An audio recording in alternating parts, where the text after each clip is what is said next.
Welcome back, Benchwarmers. For today's episode, we're going to be focusing on athletes helping others.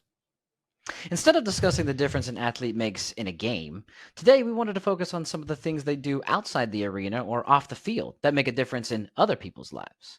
I'm Brendan, IPO investor for the Oakland Exchange. I'm Corey, Samueli Academy contributor. And I'm Lafayette, Black Advocate for the Jews Foundation. And this is our view from the bench.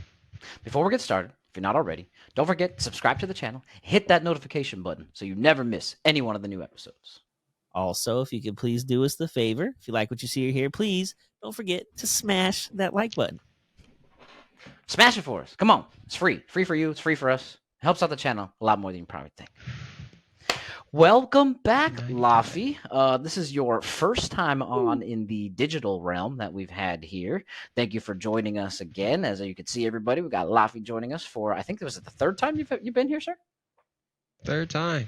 Yeah. Number three. Number three, I'm going to need a my contract lord. from you guys. I know, right? If only we had contracts, then I'd give you one too. That's what I'm saying. We don't have any, but if we did, you'd have one. Give me like a little 10 show. Well, welcome back, sir. Welcome back. We're actually brought Lafi on here for a handful of reasons. One, we like the guy. Two, the topic that we're kind of talking about deals with his favorite team, and also kind of the community that he, kind of falls into, represents. So, wanted to kind of open it up by talking about something that has been going on a lot lately, which is the Olympics. The reason why we're even having this conversation that we're going to show you today is because we were talking about the Olympics and talking about Team USA basketball. And one of the things that came up was obviously Jason Tatum's playing time. It kind of goes over to talk about how Derek White and Drew Holiday are getting a lot. And there's actually 4 Celtics in the mix for this Team USA thing because of obviously the snub, as many like to say, to Jaylen Brown. Being the finals MVP and one of the best players in our league, also an American, kind of was weird that he wasn't overseas with the rest of his team, I guess you could say, and the rest of Team USA fighting for gold. But he was actually busy doing other things. He's got a gigantic foundation that he started. It's called the Juice Foundation. And one of the things that was happening while the folks were over in Paris for the Olympics was there was an MIT program, I guess you can say, where a bunch of students that Jaylen Brown, I guess, helped sponsor were able to go and learn a bunch of stuff from MIT. So we wanted to kind of talk about the Juice Foundation, what Jaylen Brown represents, what it does, and just kind of our opinions and thoughts on it. So, Corey, you want to kind of kick us off a little bit? Yeah, dude, I think it's just super cool because, was it last summer he signed the contract officially, right? The extension? Yeah. Mm-hmm. I think, yeah. So last summer when he signed the extension, he talked about how he wanted to do all these things and make differences and stuff because obviously $300 million, you don't need probably most of that to survive life. But I think it's cool that he's doing these kind of things and like really helping the community that he's come from and is a part of and trying to like give these kids better opportunities and things to get, a bigger and better future for themselves. I mean, I don't know why there'd be anybody would be mad about that or not excited about the opportunity that he's going to present some of these kids.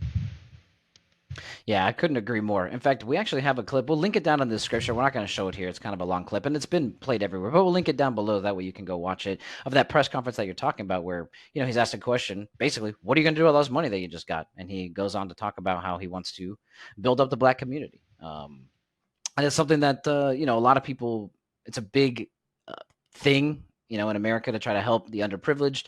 There's a lot of racist ideas that obviously this country was kind of founded on. We've since moved past that a lot, obviously in the 60 years since the Civil Rights Act and stuff like that. So a lot of work has been done, but a lot of work still to be done. And I think it's cool that athletes take this on themselves, seeing that we actually have people in public office who are supposed to be doing these things, who aren't as well, at least. So I think it's pretty cool that we have athletes taking this on themselves.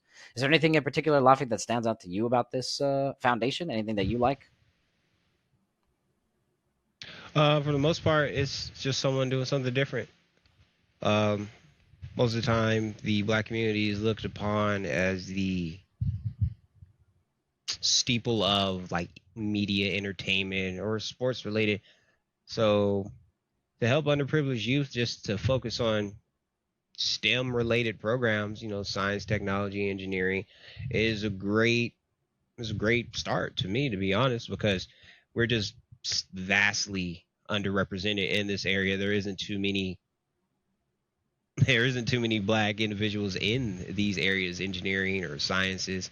So just the fact that he started with the youth and then just getting kids involved that way, just trying to just spark the interest. Because granted, they have to follow through with it, but it's good to know that kids coming up have more options other than like, oh, I need to be a football player to, start generational wealth, or I need to be a rap artist or do something things, and also teaches financial literacy for the future. So I think it's great. Got to start with the youth. So No, I think Yeah, that's the a applaud really TikTok, good Jaylen Brown. point. Go ahead, Corey. the TikTok generation stuff of trying to just make money quick, and that's not going to be something that's ultimately going to, go on forever. At some point, that will, dry itself out like anything else does in the cycles of people and the way they do things. But I'm with Loff. I think it's cool. Like the STEM stuff, especially like the technology and engineering stuff, like that's where everything is headed big time. So for these kids to get an opportunity to like learn that stuff at such a young age is Agree. And they do a lot, like you said, in STEM.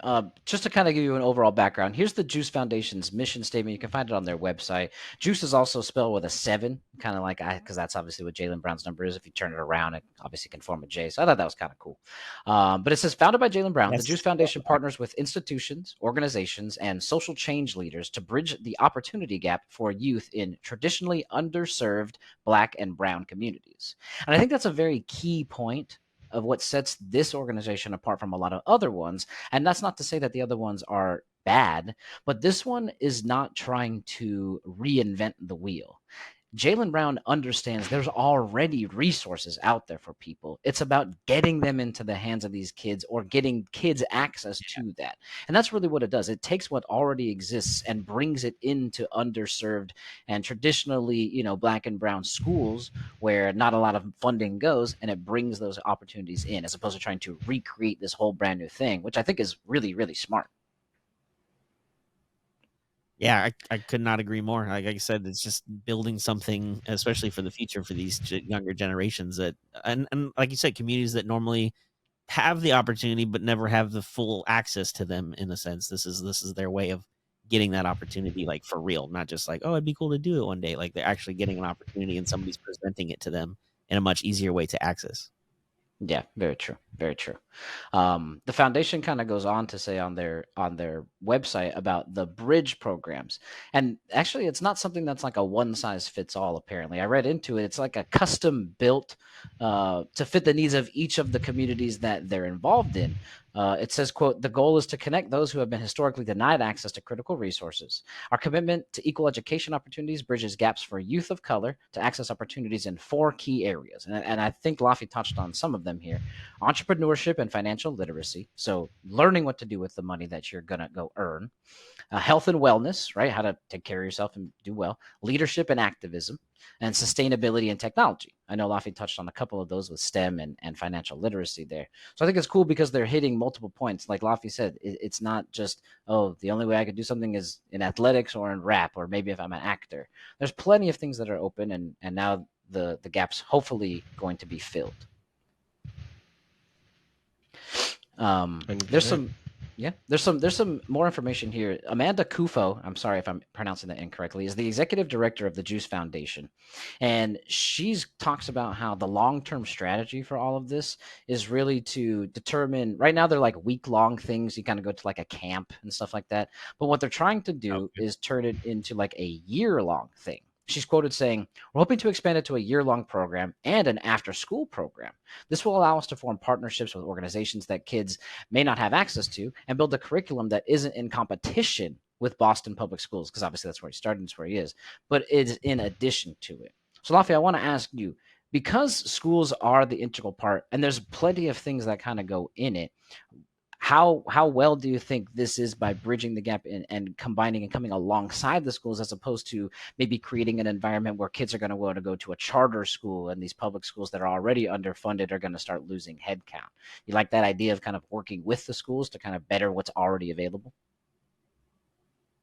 Oh yeah, 100%. Because when you work with schools, you're just adding to the public service that's already there, and since it's in addition, these kids will more readily have access to it without parents trying to figure out if they're within a district line or if they're even Mm, having access to this program because it's at another school.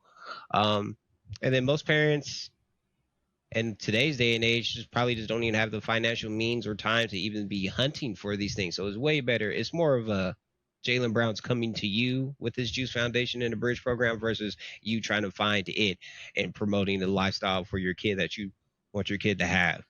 So I think it's great. It helps out. Granted, it's going to start in Boston, but hey, if it gets across the nation like this, it's only more good than harm. I kind of want to throw it back to you quickly, just to maybe on a personal level, just something that obviously Corey and I necessarily haven't really dealt with. Was there anything? I don't know exactly where you went to school. I don't know the districts and stuff that you went to school, but were there any sorts of programs that focused on this that were available to you when you were in school, whether that be middle school, high school, or any of them? Anything you can think of, even if you couldn't go, that you maybe were 100%, aware of? 100% not. Okay. Literally not. They had Avid. They had like like a black version of Avid, but Avid is still like a very base program that's just higher learning. It's like extracurricular Right. I was in version Avid. of AP courses or honor roll. I was gonna say you're preaching to the Avid crew here, dude. The Avid choir. Yeah. Like there you go. Like we had a black version of it, but still, it wasn't like an outreach program. And then it was just basically when I went to high school and middle school, it was just the black grouping of kids that did the same thing that you did in Avid. So it wasn't like a targeted program. It was still a program. They just wanted black kids to be in it. So I mean, and then every school has that. Every school has a black version of something in that, or even like, and then nowadays, especially if you live in Southern California, there's a Hispanic version of it too. So there was the Hispanic version of Avid as well, which is fine, which is great.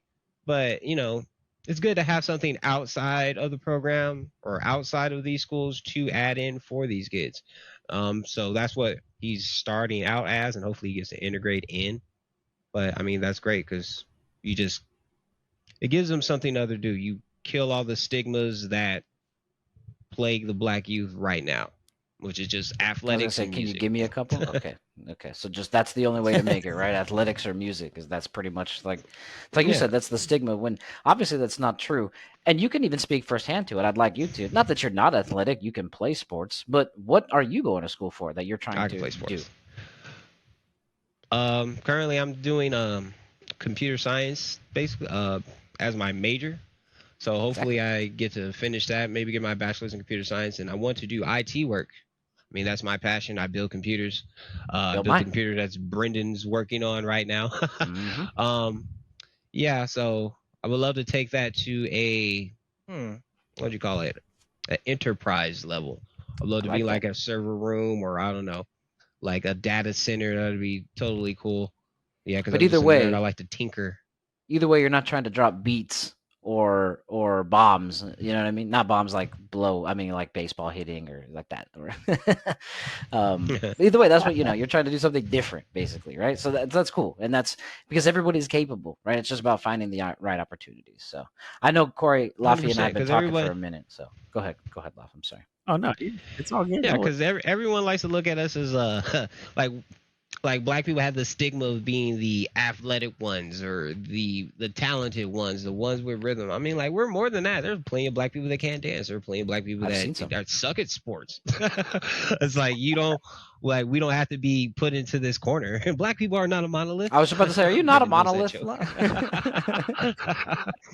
So I mean, it's great that like those individuals that are out there are just as important as the athletes or whatever, because we do other things.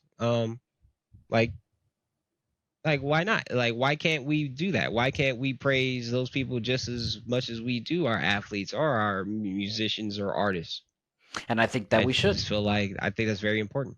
I agree. I couldn't agree more. And that's kind of why, one of the reasons why we even talked about this. Now, granted, our platform isn't huge. We're not hitting 1 million people, but if we're going to complain that people aren't talking about something enough, and we have a platform where we talk about stuff, well, we're going to use it. So that's why we want to bring it up. We want to uplift the Jaylen Browns of the world who are doing good things in other areas that aren't really being talked about. I mean, there's articles about it, of course. That's how we were able to read this. But I'm talking about what's flashing on ESPN, what's flashing on ABC and NBC and the big news stations, what's covered on the LA Times or It's not these things, what's running rampant on Twitter and Instagram. It's not that. It's the opposite, unfortunately. It's just rap and sports. And there's nothing wrong with sports, especially if it can lead you to something like this. But yeah, no, I agree. I think expanding into more than, like you said, not a monolith, expanding it to more than just the centralized area of entertainment, I guess is kind of where you were going, is definitely feasible. So Yeah, and you talked before I about how, like, we only see like ESPN and the way they portray it. Like, this is a cool part of what he's also done too, is he invited some of the students that he was in his program to get on a bus and go through Boston with the parade when they won the title this summer. So, like, there's other experiences beyond just the school stuff. Like, he's obviously trying to make a difference in these kids' lives in more ways than just one in education. Yeah, that's funny that you bring that up. I was reading a little bit about that too. They were because when they lost to the Heat, was it just the year before they lost to the Heat? Or was the year before the Yeah. year they lost Yeah. to the Warriors in the final? Okay. They lost to the Heat. Oh yeah, because the Heat lost to Denver. That's right. Sorry. There's too many. Yeah. Celtics are always freaking at the end, so I just can't remember which one they did. But when they lost to the Go Heat in 7, C's. boo, he was pretty torn up, right? But being the man that he is, he's making sure he's getting back into the community. And one of the first things he did was go back to his bridge program and be with the kids. Be with the kids of Boston. And they kind of helped lift his spirits a little bit because, honestly, there is a lot of things out in this world that are bigger than sports. And being around some of these kids that are pretty underprivileged probably was able to help him move on pretty quickly and understand that, bro, I still got a great life. You know what I mean? And there's always next year, which, of course, they then capitalized on. So, yeah, it was pretty cool to see how they were bumming him. They were bummed out and they were, supporting him. And then when he turns around 1 year later and wins it all, they were actually approached by a nonprofit called the Hoop Bus. They approached Amanda, who we mentioned earlier, kind of helps run the Juice Foundation. And they told her, like, hey, we got a bus for you, because they were trying to figure out, like, how do we get, because Jaylen, they're on duck boats and they're doing their very specific ways that they do the parade. They're all So how the drinking heck a do we little get bit as many? too. Exactly. So how do we get all these kids to enjoy the parade but be like in their own thing? And this bus just came and they just had a bunch of kids just kind of go. We have some of the video footage kind of showing here. So I thought that was really cool too. That's a really good point. Did you attend the parade, Laffy, as a C's fan? Did you watch it at all? As much as I would love to have been there, I did not make it to the parade, but I did watch it via YouTube. It was a great experience. Speaking of YouTube, you should check out our episode we did a while back after they won the title. It's probably one of our better ones that we've done. Oh, it's really good. It's pretty in depth. We go into we break down details of how the Celtics were able to win and stuff like that. Go check that one out. That's a good point, Corey. Good point. Okay, well, like we mentioned a little bit earlier as well, there's more than just the Juice Foundation that he's doing. There's more than helping these kids in the STEM program. Like we talked about in his initial interview, one of the things that he really wanted to do was create a Black Wall Street. Now, I'm not for segregation. I don't think we need black and white versions of things. I feel like that's a little bit backwards. But when there's a lack of something so large, I understand the principle of it, and I don't think that's where he's going with it. So, but he's launching, what he's calling Black Wall Street and a Boston Exchange, which is a nonprofit to help give back to Black entrepreneurs. He's also partnering with Jason Kidd to work in the Oakland area, which is where he went to school, as he went to Cal. And that's, kind of my homage at the beginning when I was part of the Oakland Exchange. So I thought that'd be pretty cool too, that it's more than just helping the kids, because that's the future. But what about helping right now? And that's basically what he's doing with his other program to help, adults in the Black community. Yeah, it's huge, and the fact that now they're partnering with Kidd and doing one in Oakland, they have multiple chapters. Once they get it going and kind of get something like a situation that's actually working for them, then maybe they can branch out to a couple more cities and make it more of, again, just not building just for the future, but building for now and giving these people an opportunity to, learn about this stuff that are probably never given an option to do in the first place. Yeah, and some of the money too. Now, granted, I don't believe they, have what race you are on applications for loans, but if they do, and perhaps it's holding them back, this particular organization is setting out to generate about $5 billion in generational wealth for the communities of color in Boston, because they just need to get it into the areas. Now, the appropriate thing that he's doing is he's teaching the youth how to handle it, and he's also arming the adults with it in hopes that they're able to keep it, right, Lafa, and not just squander it, waste it, buy more Jordans. Yeah, or other lavish things that depreciate almost as soon as they get it. So, and the main focus is to grow it. So if you can expand that wealth via through like business creation, like the entrepreneurship, you also get to employ these said individuals or start programs around other uh, black or colored individuals or groups. So all this gets to grow. It's all about growing, and you can't beat that because Agree. we're all capable. So Mhm. we just need to do it. Yeah, I agree. It's really not about color. It's one of the last things. Now, maybe it's a Southern California thing. I don't know if that's what, because Corey and I have grown up in SoCal, and as much as there's not, again, 13% of the total population of the U.S., I'm not one of those white people. I don't see color. No, I see that you're black. What I'm saying is like, I don't judge people based off of it. And it's not one of those I'm not racist rants. I literally don't see it because it's not something I ever thought of. Again, Southern California is such a melting pot of everything from Asian to Hispanic to white to black to Middle Eastern to all sorts of things. It's like if you're not friends with somebody, then you're probably the outcast. So it's not something that we really saw, but we know that it's really prevalent out there. And as much as we may have felt it, I know I've heard personal stories of Laffy's upbringing that are just like, dang, that really happened. That I know that wouldn't have happened to me. So I think these things are very important to kind of get it and just let's get everybody on the same playing field. Equal opportunity is, in my Yeah, opinion, what it's about. So. couldn't agree Um, more. yeah, the way that they're doing this too is they're partnering with local institutions. Again, it's all starting in the Boston area, but there's plenty of money and plenty of information in the Boston area. It's a great metropolitan. So they're teaming up with MIT, Harvard, other areas, and other gigantic sponsors in that area to just bring it all together. So I think it's awesome. Yeah, MIT and Harvard and all those kids are going to get some real crazy opportunities, and hopefully they take advantage of them and end up going to those schools, and then they can graduate and bring it all back to Jaylen Brown's foundation. Exactly. A lot of the both Jaylen and the Celtics talk about how they're really emphasizing uplifting black businesses and providing those education opportunities that you're talking about. Again, just bringing everybody up. One of the things, though, I thought was kind of interesting is how, besides his gigantic contract, obviously, is how he's getting some of the funds to kind of start this. And a lot of it really actually started with his Juice clothing line. What the goal was to obviously create clothes, but it was originally aimed to like redistribute wealth in the sense that he's going to charge a bunch of money for a t-shirt that's just a t-shirt, right? $100 for a t-shirt, and then move all the way that to the foundation's efforts, right? Including that bridge program. So Brown targeted education as an early way black children can improve their social standing, with divestment away from it contributing to diminished aspirations, Boston public schools faltering physically and in performance. So they're hitting all sorts of different issues just by kind of selling shirts. That's kind of how it started. Obviously, it's been built up to more than that. So I thought that was kind of interesting that he basically was like, so people charge a lot of money for shirts. Cool. I'll just make a shirt and then I'll give all the money to the charity. It's genius.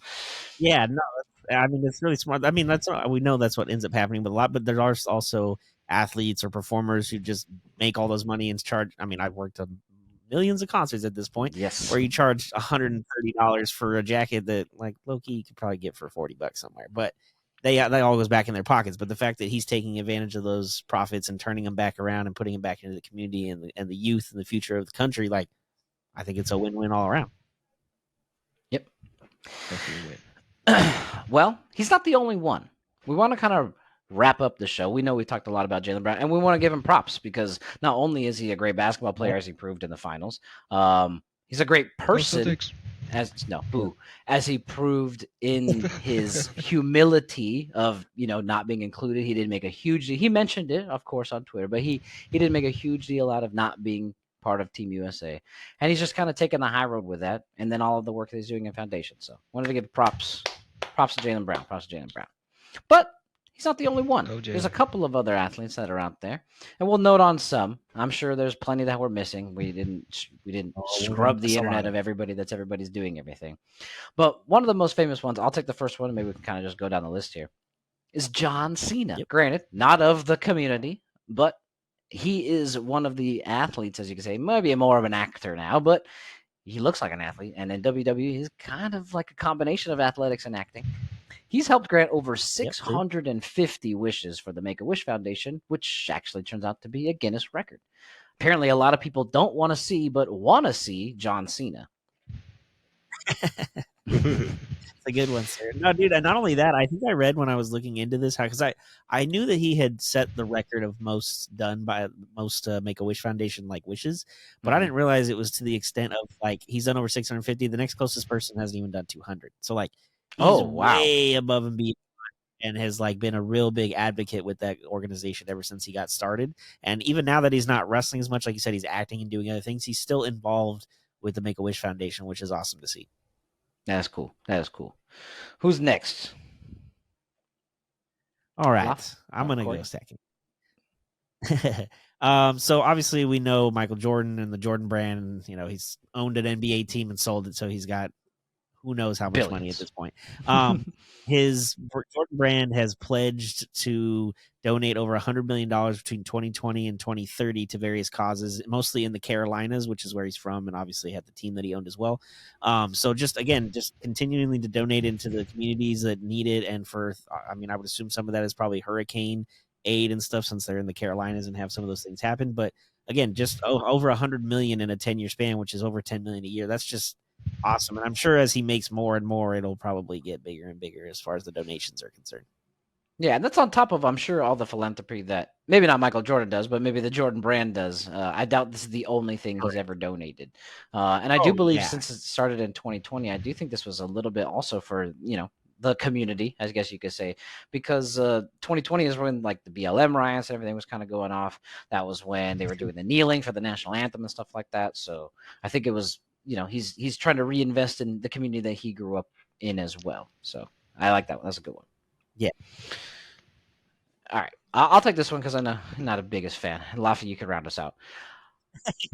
Braun. All right, LeBron James. Now, a lot of people know LeBron James as one or two, depending on your opinion, the best basketball players of all time. And a lot of people know that he is philanthropic, but not necessarily how long. This is funny because it's 2024. And LeBron James Foundation was launched in 2004. Now, I know he's been in the league for a long time, but there's kids that I know that were not born yet. In fact, I played video games with one, Laffy knows him as well, that he wasn't even born yet when LeBron James was doing this, and he's just been doing it for a while. He has the I Promise School that he opened in 2018 that has been taking basically kids from the elementary level and then getting them just heavily involved, helping them and their families make it all the way out through and to college, through high school and then to college. So also very clean record. People want to talk crap about him, but two great young men. One's in the NBA. People could talk all they want if they deserves it. One's on the way. Lovely daughter, lovely wife.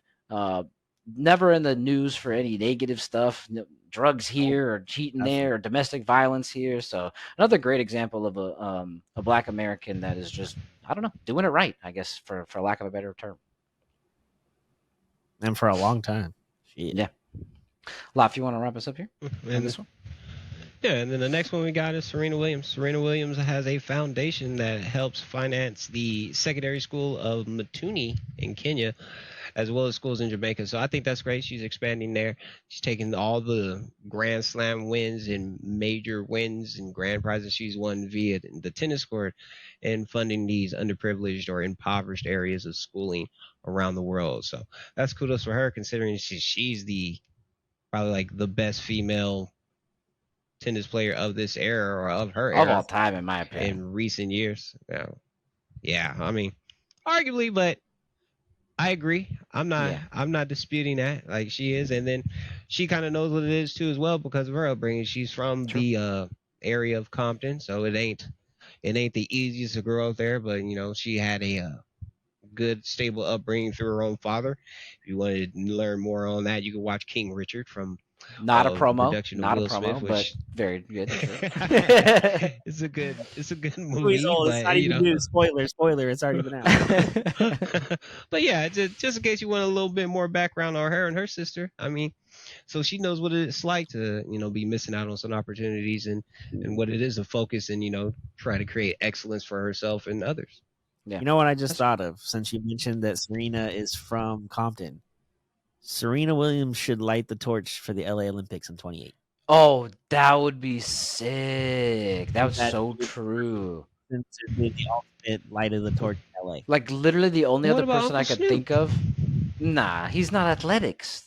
I mean, he likes sports. The only other person I could think On the of, trail, but not the actual lighter, right? That's what you're saying. yeah. Like The he only could be other one of the person I people could that think, passes. the only other person, yeah, no, I got you. The only other person that I think would be able to do it, unfortunately, is not here. His name is Kobe Bryant. That would be the only other person I think that would be able to light the torch in LA. Did you see the logo So. that Vanessa and them unveiled? No, I haven't. For the I'll LA check it one. out. Oh, yeah. Oh, Then I there's have. a Yeah, LA yeah. Sorry. Yeah, that's cool. They could have Nice. Vanessa Bryant do it. Closest thing. Nah, it's not quite the same. No offense. Nah, to I'm Vanessa. with you. I'm with you on Serena. But the cool thing also about Serena too is who she married. That fool's get loaded. I'm pretty sure he started Reddit. So there's even more money that she can kind of push. Yeah. There's even more money that, in fact, he's so rich that while she was pregnant, she wanted Italian gelato, so he fucking just took him to Italy to go get it real quick. That's fucking awesome. Yeah. So she's like, I don't know, I just really want Yeah, gelato. whatever, He's like, all right, right? well, I'll call the PJ. Let me fire it up. We'll be in Italy in 10 hours. You can get whatever you want. Take a nap. We'll be right there. That's nuts. It's fucking nuts. So, yeah, that dude's loaded. So he's got even more money for her to help with all these schools. You know, it would be kind of cool, too. I know, Laffy, you mentioned it off air, but I'm going to bring it up. What's up with why is she investing in Compton? What the heck? Maybe she is and we just didn't see it. But these are the first things that we saw were schools abroad, not at home. So I'll leave it at that, I guess. I don't know. It's not like shaking my head in like disappointment, but I mean, I don't know. It's mainly people talk about where they're from, but then kind of like really don't give back to it. But I mean, hey, that's a hot take. I'm not here to sit here and ruffle people's feathers. No, I mean, I'm Serena, proud you're that doing great. From where you're from. Yeah, I'm proud that you're from where you're from and you left it, and then things are on the up and up. But can't forget about home. Home's still home. That's right. But yeah, wanted to appreciate some Black Americans doing more than just their sport or doing more than just what they're known for, and that's basically what this episode is for. So I appreciate you joining us, La. Thank you for your time again. We hope to have you on here more. Did you enjoy this one? Since it was a Celtic. Oh yeah, third time's the charm. We're talking about the Celtics. I mean, Jaylen Brown. Right? Yeah. Kind of. Just keep it on Jaylen Brown. Let's keep it on Jaylen. Right. Yeah, this time, don't worry. This time next year, we'll be talking about the Celtics again when we repeat, but it's okay. Yeah, hopefully they're up first round, but we'll see. What? You felt more comfortable? You felt more comfortable doing this one? You like it? Yeah, no, actually, no. This is more nerve wracking because I had to do my set, so all the background stuff I had to make sure it was tidy. My first two were out and abroad, so I ain't got nothing to worry about. I just had to be there and make sure I'm just presentable. Yeah, I have to like. It's the ones like let Corey set up all the equipment and then let's go. Yeah, that's pretty much what it was. I'm over here like. Yeah, I'm not the stage guy. I had to be the stage guy today for me. I was like, well, it looks good, man. Is this in the right spot? You're looking fantastic. So try to. Well, that's gonna wrap this one up. Let us know down in the comments below what athletes we might have missed that are doing something out there, or who else outside of athletics might be leading the way to better their community. Thank you as always for stopping by and seeing things from our view from the bench. I'm Brendan. And I'm Corey. Like we always say, enjoy the sports until we talk again. Peace.